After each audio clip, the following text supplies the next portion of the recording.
pessoal, sejam bem-vindos e bem-vindas ao terceiro episódio do nosso podcast da Concede com o Cast. Meu nome é Arthur, hoje estou aqui de apresentador, atualmente sou diretor de Negócios e Marketing da Concede. E agora eu passo a palavra ao meu amigo Davi. E aí galera, tudo bom? Muito prazer, meu nome é Davi Vieira, sou presidente atual da Concede, que é a Consultoria Jurídica Júnior, sou estudante de Direito e atualmente também ocupo o cargo de conselheiro administrativo da nossa federação RN Júnior. E aqui estamos com uma convidada ilustre, Vitória Júlia. Olá pessoal, meu nome é Vitória Júlia Azevedo, mas as pessoas do MED me chamam de VJ, as iniciais do meu nome. Atualmente eu estou na presidência executiva da RN Júnior, a Federação de Empresas Juniores do Estado do Rio Grande do Norte, e no ano passado eu ocupei a presidência da Concede, onde Davi está hoje. Minha antecessora. E hoje, no nosso terceiro episódio, trataremos de assessoria jurídica para eventos MED. E nada melhor que trazer a atual presidente da nossa federação. Mas, para dar uma explicada para o nosso público, já que nem todos fazem parte do movimento Empresa Júnior, MED, eu queria falar com você, VJ, para que você nos explicasse um pouco o que é o MED, como funciona e as nuances. Excelente introdução. Antes de qualquer coisa, é muito importante a gente entender, antes do que é o MED especificamente, o que é uma empresa júnior. O movimento Empresa Júnior é formado por um conjunto de empresas juniores do nosso país e é interessante que a gente entenda, primeiramente, de contexto histórico. Eu prometo não falar muito sobre isso, mas é importante a gente explicar, entender o porquê que surgiu, para que assim a gente consiga entender o que é que faz hoje. Então, bora lá, né? O movimento Empresa Júnior, ele surgiu na França, na década de 60, diante de um inconformismo de estudantes universitários com a forma de ensino nas suas graduações. Eles percebiam que era um ensino muito teórico, sendo que, na verdade, quando chegavam no mercado de trabalho, o próprio mercado exigia muita prática. E eles não tinham isso na graduação. Então, o movimento Empresa Júnior surgiu justamente para sanar esse déficit que tinha na educação universitária. Então, se pensou na possibilidade de juntar estudantes para formar uma empresa júnior e, assim, essas pessoas conseguissem prestar serviços, atuar na prática profissional daquele ramo de atuação, ou seja, daquele curso de graduação. E aí hoje nós temos que o Movimento Empresa Júnior no Brasil, ele é inclusive o maior do mundo. O movimento aqui chegou na década de 80, mas ele é o maior que existe em proporções de quantidade e até mesmo assim de força mesmo. A gente tem um movimento muito forte no nosso país. E detalhe é que hoje a gente consegue, por exemplo, ter uma capilaridade muito forte dentro de toda a territorialidade nacional. A gente é presente em todos os estados brasileiros, somos hoje mais de 30 mil jovens universitários e presentes em muitas universidades, constituindo assim mais de 1.500 empresas juniores que todos os anos alcançam impactos que contribuem muito com o nosso ecossistema empreendedor. Então, falando aqui de forma introdutória, o Movimento Empresa Júnior hoje é isso. E é interessante até a gente explicar também o funcionamento de instância, né? A gente falou aqui que eu sou da RN Júnior, mas o que é a RN Júnior? A RN Júnior é uma das instâncias do Movimento Empresa Júnior, então a gente tem Empresa Júnior, e aí tem Federação, que representa o Movimento Empresa Júnior a nível estadual, e tem a Brasil Júnior, que representa o Movimento Empresa Júnior a nível nacional. Então essas instâncias, elas trabalham ali para as empresas juniores, para atingir o desenvolvimento delas, e a gente tem esse modelo de negócios aí muito voltado para inspirar, para capacitar as empresas juniores a alcançar os resultados. Perfeito. E quando a gente pensa muito em profissionalismo, que é o próprio objetivo do MED, profissionalizar os estudantes para que quando a gente sai da universidade, nós nos tornamos empresários ou qualquer outra coisa, mas que nós tenhamos as habilidades, sejam mais técnicas ou sejam mais interpessoais, para atuar no mercado, a gente pensa muito em como podemos nos preparar e como podemos enfrentar os desafios que são postos no mercado. E uma dessas coisas é a própria necessidade de saber o que se está fazendo de acordo com as normas jurídicas do nosso país. E por isso mesmo que é muito necessário uma assessoria jurídica. E, dando uma breve introduçãozinha, a assessoria jurídica é aquele serviço que é prestado meio que fosse uma assinatura em que você paga alguém ou algum escritório ou uma empresa júnior para que ela preste aquele serviço no sentido de tirar questões, revisar contratos, ou seja, abarca todo tipo de situação que for vendido aquela assessoria para que seja completamente blindado a sua empresa, a sua J, a sua startup contra as maiores adversidades que possam surgir juridicamente. E você, VJ, atualmente como presidente da RN Júnior, a nossa federação, queria saber A federação tem muitos eventos. Primeiro, por que esses eventos são tão importantes? E segundo, você acha que é muito importante ter assessoria jurídica nos eventos? Perfeito, Davi. Primeiramente, porque é que nós temos tantos eventos, né? Como a gente fala, como eu já mencionei no início, o Movimento Empresa Júnior ele funciona em EJ e instâncias, e essas instâncias trabalham para as EJs. Então, uma das formas que a gente vê de representar, de fortalecer, de desenvolver essas empresas juniores é por meio de eventos. Então, nós fazemos muitos eventos justamente para que a gente consiga conectar os empresários juniores, que é um dos maiores diferenciais do Movimento Empresa Júnior, né? Imagina, eu quando entrei na faculdade, enquanto estudante de Direito, nunca imaginei que eu fosse tão conectada com pessoas de cursos diferentes. Conectada com pessoas de administração, de engenharia de produção, de arquitetura, de engenharia civil, de jornalismo, enfim. São vários cursos que podem abranger uma empresa júnior, inclusive hoje no Rio Grande do Norte. Nós tínhamos 29 cursos de graduação diferentes e gera toda essa conectividade e assim a gente consegue se ajudar. Então os eventos eles conseguem promover uma conexão muito forte. E assim, a dor que vocês têm enquanto concede, enquanto empresa júnior de direito, pode ser a mesma dor que uma empresa júnior de geologia está passando e vocês nem sabem, mas assim vocês conseguem trocar uma ideia, vocês conseguem se ajudar. Então dentro dos eventos é onde a gente consegue ter esse encontro, é onde a gente consegue juntar todo mundo e dizer, galera, são vocês, a gente consegue inspirar, a gente consegue capacitar também. Então é um ponto muito importante, a gente traz muitos palestrantes, a gente tem parcerias com muitas empresas que a gente percebe que são assertivas para que assim a gente consiga ajudar as empresas juniores a alcançar resultados. Então, o Movimento Empresa Júnior tem diversas empresas parceiras, porque a gente percebe que assim é interessante que a gente tenha essa conexão também para além dos empresários juniores, mas com o ecossistema empreendedor, que é formado ali por governo, pelas empresas privadas de mercado e também pelo terceiro setor. Então, a gente tem parcerias, a gente tem conexões com todos esses agentes e esses agentes conseguem ajudar as empresas juniores. E a gente percebe que o principal ponto de contato é aqui, nos eventos, é onde a gente consegue, aliás, alcançar tudo isso. E aí falando sobre a importância da assessoria jurídica. É essencial, enquanto estudante também, eu consigo falar que isso é basilar e é necessário para toda a etapa de construção do evento. Então é pensar no pré-evento, no durante e no pós. A assessoria jurídica ela é necessária até mesmo na ideação do evento. Porque a gente precisa pensar, por exemplo, em como é que a gente vai tratar os dados dos nossos congressistas. Como é que a gente vai conseguir pensar em uma forma de logística para que assim a gente consiga atuar de forma assertiva durante a execução do evento, né? Então a assessoria jurídica ela é necessária em todas as fases e com certeza assim, ela é primordial, é muito importante que todo evento na sua constituição tenha esse aporte jurídico. Perfeito. E eu acho importante até a gente trazer uma breve explicação que quando a gente fala tratar os dados, a gente quer dizer como nós vamos lidar com aqueles dados que são coletados. Quando o participante se inscreve, ele dá o nome, ele dá CPF, ele dá a IJ de origem, ou seja, empresa júnior que ele é vinculado. E o que a gente faz com esses dados? A partir dessa coleta e tudo até a exclusão, a gente chama de tratamento de dados para todo esse percurso, para realmente dar esse leve glossário. Exatamente. E falando assim, enquanto organização de evento, a gente olha principalmente para dois stakeholders, né? A gente olha falando de relação jurídica, a gente olha para fornecedores, parceiros e também olha para congressista. Então é interessante até mesmo que a gente tenha essa divisão para que assim a gente consiga separar. Então, por exemplo, com fornecedores, é importante que a gente tenha a assessoria jurídica junto com a gente desde o início, para negociação com esses fornecedores, porque a gente fecha contrato, né? Obviamente a gente não vai fechar nada de boca a boca, a gente sabe a importância que é você ter a relação ali firmada de forma formal. E é interessante que nessa negociação a gente tenha a presença para saber se aquele contrato ele está equilibrado entre as partes, ele tá realmente em ganha-ganha, ou uma parte ela está realmente explorando outra, agindo muitas vezes até de má fé. É interessante que a gente tenha esse acompanhamento jurídico para entender em que pé está aquela relação e como está disposto o contrato. Uma coisa também que é importante a gente ter em mente é pensar em várias possibilidades. Enquanto estudante de direito, a gente sempre pensa assim, em várias possibilidades. Tá, mas e se isso acontecer? Está previsto no contrato? Se aquilo outro acontecer? Qual que é a previsão?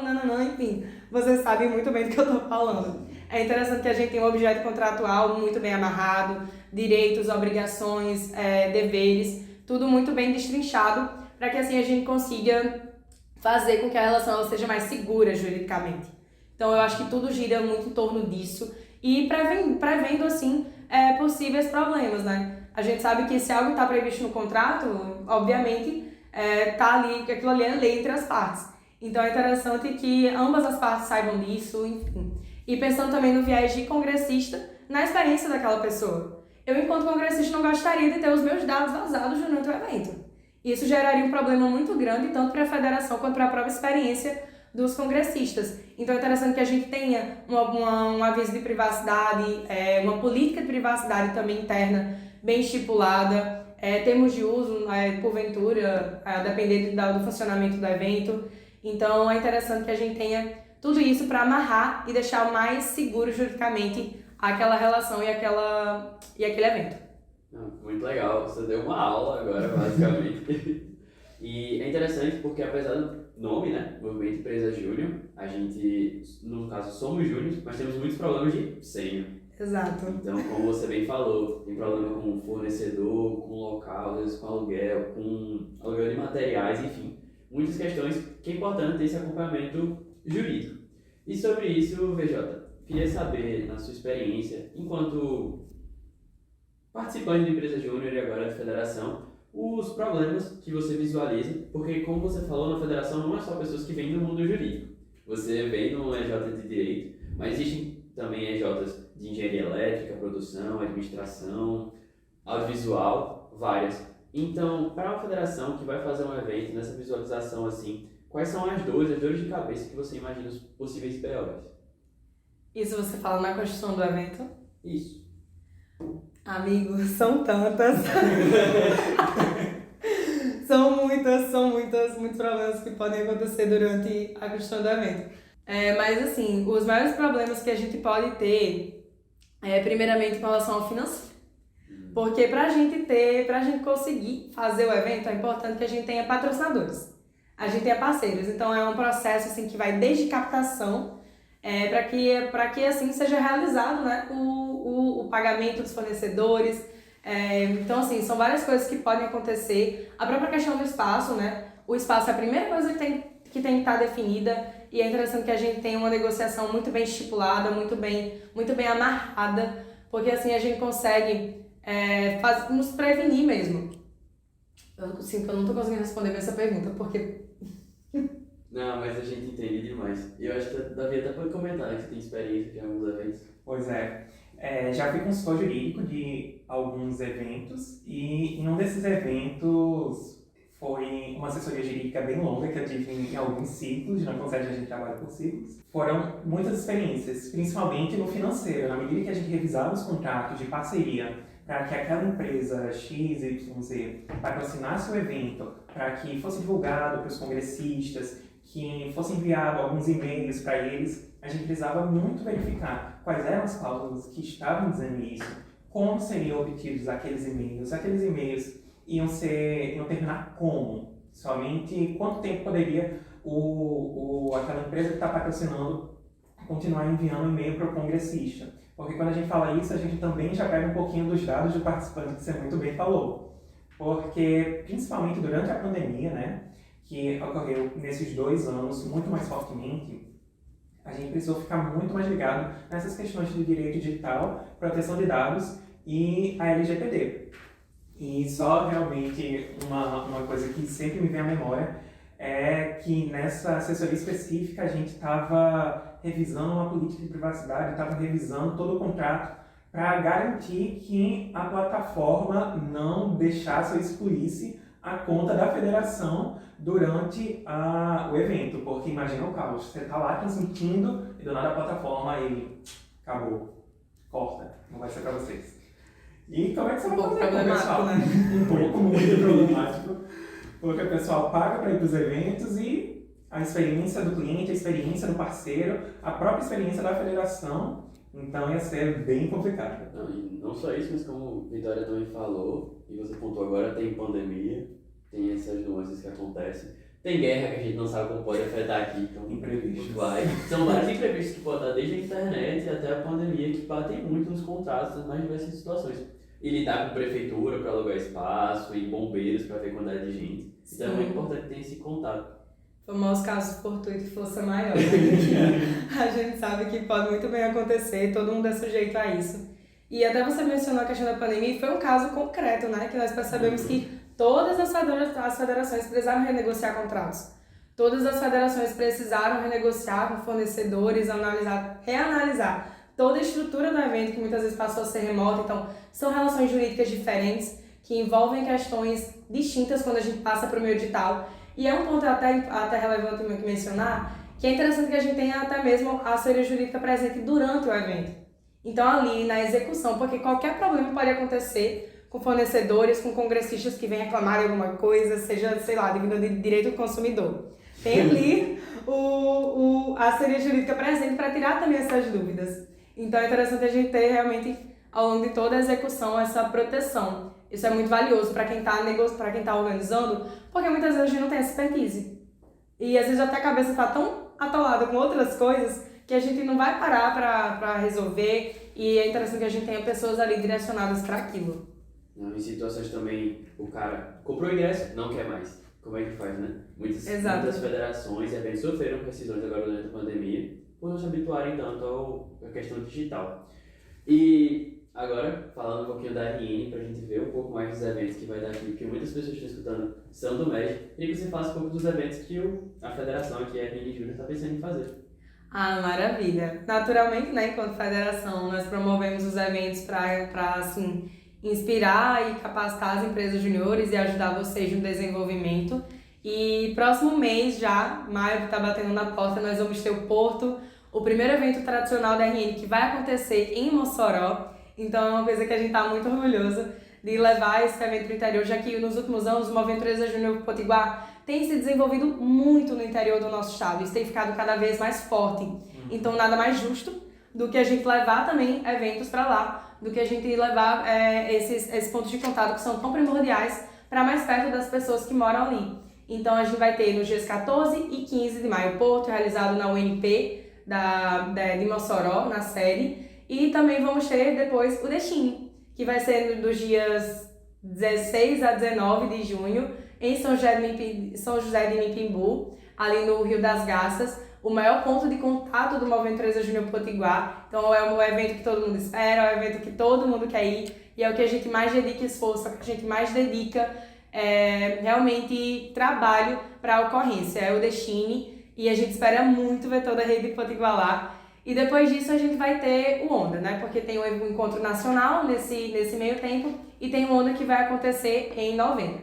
E para além disso, né, também é até válido mencionar que são outros eventos que podem acontecer, como por exemplo a gente tem eventos mais pontuais, como coworkings, meetups, coisas mais direcionadas ao alcance de resultados, que aí vai muito da estratégia, especialmente da área de desenvolvimento da RN Júnior, para entender as necessidades. Por exemplo, recentemente a gente teve um coworking voltado só para a empresa júnior de cluster 4 e 5, que a gente tem especificidades que existem ali, empresas de 4, C4 e 5, que são as maiores maturidades da nossa federação, e também coworking que teve recentemente para as Jota de interior, porque também entendendo a necessidade. Então vai muito da estratégia, é algo que vai depender ao longo do ano de como a rede Potiguar está respondendo aos estímulos que o Movimento Empresa Júnior está direcionando.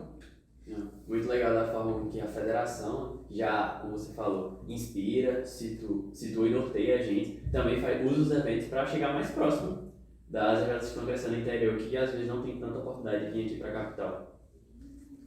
Perfeito. E a gente percebe mesmo como os eventos têm essas 3 lentes, que é inspirar, que é profissionalizar e principalmente conectar. Então, é conectar entre as próprias EJs, profissionalizar, trazendo metodologias, trazendo pautas extremamente importantes e que sejam aplicáveis para nós, enquanto gestores júniores, e principalmente inspirar na medida que a gente relembra o propósito da própria MED, que é unir um grupo capaz de alcançar resultados orientados para um Brasil empreendedor. Eu estou até ansioso agora para o evento. Não sou da federação, mas inspiro também. Você é da federação sim, meu bem. Do time. E primeiro agradecer muito, né, a presença de Vitória aqui com a gente. Está sendo um papo muito legal, muito inspirador e muito animado. Ah, imagina, eu que agradeço, na verdade, eu agradeço muito a oportunidade, para mim é um prazer enorme estar aqui vendo no terceiro episódio do podcast da Concege, algo que a Concege assim também sonha há alguns anos, então queria muito agradecer e convidar vocês, enquanto empresários juniores que estejam escutando esse podcast, aos eventos da nossa federação. Ah, e também fica o convite às pessoas de fora do MED para se interessem e entrem no MED. Como vocês viram, aumenta muito as oportunidades de vocês, se nos conectar, conhecer várias pessoas, criar networking e outras oportunidades. Então, assim, o MED, nós três aqui somos suspeitos, né? E os demais que estão aí escutando também. Mas é uma oportunidade muito grande. E sobre você, é uma honra receber você aqui no nosso terceiro episódio. E muito obrigado pela participação, BJ.